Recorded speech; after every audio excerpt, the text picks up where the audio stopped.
इनाम साहब, ये वज़रा या हुकूमती मामलात को चलाने में बीबी का क्या रोल होता था और ख़ान को वो क्या एडवाइस करती थी? वो तो उन्हीं को पता होगा, लेकिन ये है कि ख़ान साहब जो है अक्सर डिस्कस करते थे बेगम साहिबा से चीज़ें। हाँ, वही बताती थी उनको कि भाई ये है डिस्कस कर। हमने सुनने में ये आया कि जो ये चाहती हैं वही होता। घर के जो मुलाजिमीन थे उनसे यही पता लगता था कि यार ख़ान साहब जो बेगम साहिबा कहती हैं वही होता।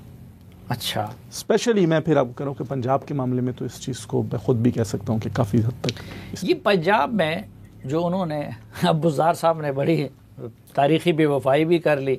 एक तरफ पूरे दौर में उन पे एतराज़ होता रहा, ख़ान साहब उनको वसीम अकरम प्लस कहते रहे, उनका दिफा करते रहे, इस्टेब्लिशमेंट के साथ ताल्लुकात की ख़राबी में भी एक हुए, लेकिन उन्होंने ख़ान साहब का साथ छोड़ने में देर नहीं लगाई।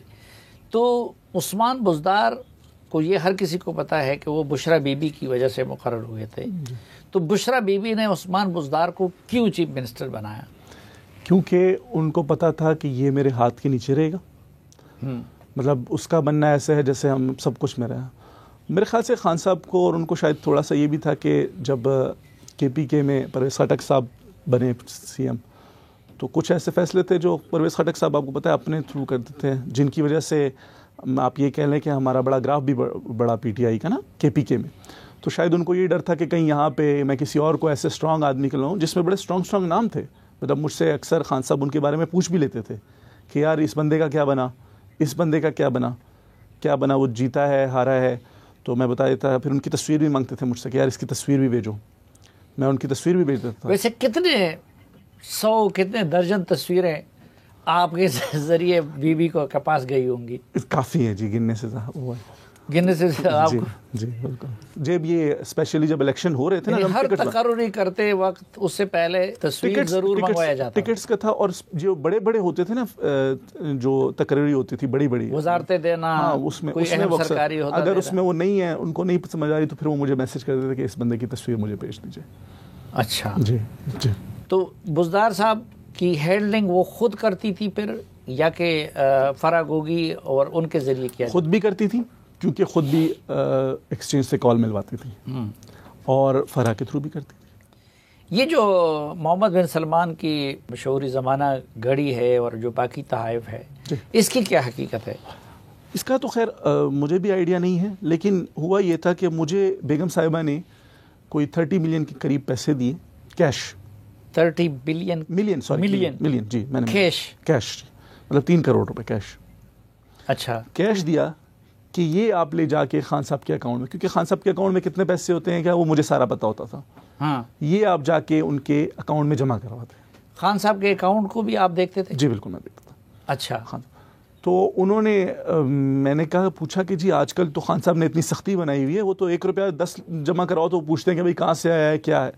तो उन्होंने कहा कि अगर उन्होंने पूछा तो कह देना कि मैंने कुछ हाउस होल्ड आइटम्स सेल किए हैं, उससे हमें आए।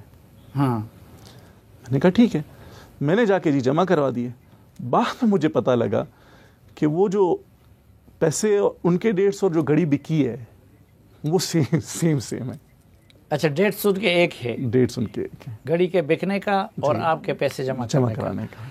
और ये 30 मिलियन थे जी, 3 करोड़ रुपए। तो 3 करोड़ रुपए आजकल तो आप अगर चंद लाख भी जमा करते तो बैंक वाले आपसे उसका सोर्स मांगते जी बिल्कुल उस टाइम। लेकिन वो चूंकि प्राइम मिनिस्टर भी थे, तो इस वजह से भी फिर मैंने उनको कहते कि हाउस होल्ड आइटम से अगर कोई चीज़ चाहिए हुई तो मुझे बता दीजिएगा। और इससे पहले भी आप उसमें कैश कराते रहे या उसमें जमा कराते रहे? चीज़ें मतलब कि जैसे इनके इनकम आ जाती थी ज़मीनों की, एग्रीकल्चर इनकम वगैरह, तो वो मैं उसी में जमा करा देता था, चेक वगैरह जो सारी चीज़ें थी। तो ये 3 करोड़ रुपए जी बुशरा बीबी ने आपको दिए जी, कैश कि ये खान साहब के अकाउंट में जमा करा दे। और बाद में जब आपने डेट्स चेक किए तो वो घड़ी के फरोख्त वाले डेट और ये एक दूसरे से वो मैच करते हैं। जब बाद में जब ये ख़त्म हो गई और घड़ी का इंकशाफ हुआ तो मुझे पता लगा कि ये तो वही सेम डेट्स हैं। उस वक्त आपको पता नहीं था कि कोई मुझे नहीं पता था कि घड़ी बिकी है या कोई क्या चीज़ हुई। मुझे बस ये था कि भाई ये मैंने कुछ हाउस होल्ड आइटम। अच्छा, इधर पीएम हाउस में कौन ये तोशाखाना के और तहाइफ के मामलात को डील करता था और कौन था कि जो उसको बनीगाला पहुंचाता था? प्रोटोकॉल के लड़के थे जो इसको डील करते थे, लेकिन उसको सारा देख रहा था विंग कमांडर खुरम देख रहा था। खुरम देख रहा था। अच्छा जी। और उधर जाके वो खान को दिए जाते थे, उनके स्टाफ को दिए जाते थे, या बुशरा बीबी को दिए जाते वो थे? मुझे हैंड ओवर किए जाते थे हाँ। और मैं जाके बेगम साहिबा को दे देता था, या बेगम साहिबा को, या जो उनके साथ एक दो मेड्स थी उनको दे देता था कि भाई ये चीज़ें हैं, ये आप लोग काउंट कर लें, ये चीज़ें। आपको कोई ऐसी चीज़ याद आ रही है कि जो तोशाखाना में अब तो रिकॉर्ड आ गया है कि उधर जमा ना हुई हो और सीधा बनीगाला पहुंचाई गई हो? नहीं, ऐसा कोई मेरे नॉलेज में नहीं, क्योंकि मुझे सारी चीज़ें आती थी उधर। हाँ, अलबत्ता जो लोग गिफ्ट्स भिजवाते थे, जैसे कि मैंने पहले स्टार्ट में जिक्र किया, वो अक्सर ये होता था कि कुछ लोगों से तो मैं भी चीज़ें, भाई ये चीज़ें मंगवा लेना फलाने को कह के, इसको कह के, इसको कह के, तो वो अगर किसी ने कोई चीज़ भेज दी तो मैं डायरेक्टली जाके ऊपर दे देता था कि आपने मंगवाई थी। यानी एक तो ये है ना कि मैं अस खुद आपको गिफ्ट भेजूँ, वो तो अलग चीज़ है ना। तो ये भी होता था कि बुशरा बीबी आपसे कह देती थी कि प्लान सर अमीर आदमी से कह दे कि ये चीज़ ख़रीद के हमें भिजवा दे, हमें चाहिए, या खान साहब के लिए चाहिए या मेरे लिए चाहिए। इस तरह के कितने लोग थे कि जिनसे इस तरह की फरमाइशें की जाती? ज़्यादा नहीं थे, 4-5 लोग थे, लेकिन ठीक ठाक अमीर हाँ, लोग अमीर थे। लोग थे, अमीर लोग थे। उनमें कुछ पार्टी के भी थे, कुछ वैसे भी अमीर लोग थे। अच्छा जी और जो वज़रा थे, जी। वज़रा में कुछ लोग बराह रास्त आपके ज़रिए या ख़ुद बीबी से हिदायत लेते थे? नहीं, बिल्कुल भी नहीं। वो मांगते थे, टाइम भी मांगते थे, बात करना भी चाहते थे, लेकिन बेगम साहिबा नहीं वो करते थे। अच्छा, और बसरत ये जो अभी आपने डॉक्टर रिजवान का जिक्र किया, जी तो उसमें हमने देखा कि मानिका ख़ानदान का उसके बाद भी, क्योंकि जब बशीर मेमन ने उसको ड्यूटी पे बहाल कर दिया तो फिर उसको ख़ावर मानिका साहब ने आके उनको दोबारा उनसे सस्पेंड करवा दिया। तो इस तरह के हुकूमती मामलात में या उसमें मानिका साहब या इब्राहीम या इस तरह के बुशरा बीबी के जो बच्चे थे वो भी कोई सरोकार रखते थे? बिल्कुल रखते होंगे, बिल्कुल पंजाब में रखते होंगे, इसमें कोई वो नहीं, लेकिन वहाँ पे आज तक बनीगाला में वो लोग नहीं आए, ना उनका बेटा ना उनका सबका शोहर। हाँ, अलबत्ता ये कि उनकी एक छोटी बेटी थी, वो कभी कभी आ जाती थी माँ से मिलने के लिए, वो उसके अलावा, और बाकी ये कि फ़ोन पे तो ये लगी रहती थी। अच्छा, उनसे बात कर, अपने बेटों से भी बात करती थी और बेटियों से भी करती थी, जाहिर है।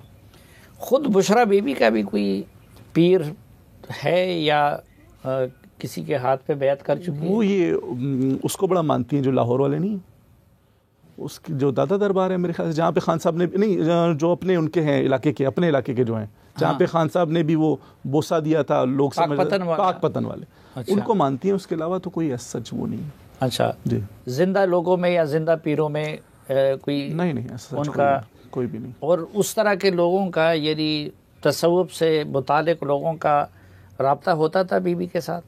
अगर डायरेक्टली करते हो तो मेरे थ्रू नहीं हुआ। हाँ जी। बुज़दार के अलावा पार्टी में उनके फेवरेट कौन कौन लोग थे? शुरू में मैंने जैसे आपको बताया कि खैर उनको मसला, ज़्यादातर लोगों से मसले ही थे, लेकिन ये है कि जुल्फ़ी बुखारी साहब शुरू में स्टार्ट में उनके साथ होते, यही दो बंदे होते थे जिनसे वो ज़्यादातर वो करती थी, बातचीत करती थी। और बाकी असद उमर, शाम महमूद कुरैशी, मेरे ख्याल से नहीं, इनमें किसी के साथ नहीं और डायरेक्टली नहीं। और अगर किसी को मैसेज करवे होना होता था तो थ्रू आपके करते मेरे थ्रू होता था जी, या मेरे थ्रू, स्टार्ट में मेरे थ्रू, फिर जब मेरे से थोड़ा सा वो हो गया तो फिर Khurram was all and all, फिर खुरम के ज़रिए करती थी। तो वाई नॉट खान के ज़रिए क्यों नहीं करती रही? ये तो उनको पता होगा कि खान साहब के ज़रिए। अच्छा जी। तो आप उस पूरे घर को बहुत करीब से देख चुकी हैं, अब आप क्या समझती हैं? आप मोहतरमा बुशरा बीबी का, खान साहब का, सबके आप सबसे ज़्यादा मिजाज शनास हैं, आपका अंदाज़ा क्या है कि बुशरा बीबी आखिरी वक्त तक, इस मुश्किल वक्त में खान साहब के साथ खड़ी रहेंगी? कुछ नहीं कहा जा सकता जी उनके बारे में कि वो खड़ी रहेंगी, या क्योंकि ऐसे काफ़ी ज़्यादा लोग थे जिनके बारे में हम यही सोच रहे थे कि शायद वो आखिर तक खड़े रहेंगे खान साहब के साथ, जिसमें बड़े बड़े पार्टी के लोग भी थे, और उन्होंने जी वो तो सियासी लोग थे ना, और ये उसमें बहुत सारे दोस्त वगैरह भी थे, अहलिया है, दोस्त वगैरह भी थे। अब जी ऐसे मामला फंस गया उनका कि मुझे नहीं लगता कि ज़्यादा देर या हो गया। इमरान खान साहब जो उनकी हर बात पे आमन्ना व सदकना कहते थे, तो आपने क्या महसूस किया कि उसकी वजह कोई रूहानी असर था, कोई जादू टोने पे वो भी बिलीव करते थे, जादू टोना था, या कि वैसे जिस तरह जादू तो ना, तो हम कुछ लोग हम जैसे बीवियों के ताबेदार होते हैं, वो वजह थी? बस कुछ रूहानी मुझे लग रहा था कि कोई ना कोई वो था ज़रूर, क्योंकि खान साहब आपको पता ही है कि इस किस्म के बंदे नहीं थे, लेकिन जिस तरह उनके वो ताबे हो गए थे तो हम खुद भी बड़े हैरान थे कि यार जो वो कह रहे हैं खान साहब कह रहे हैं ठीक है।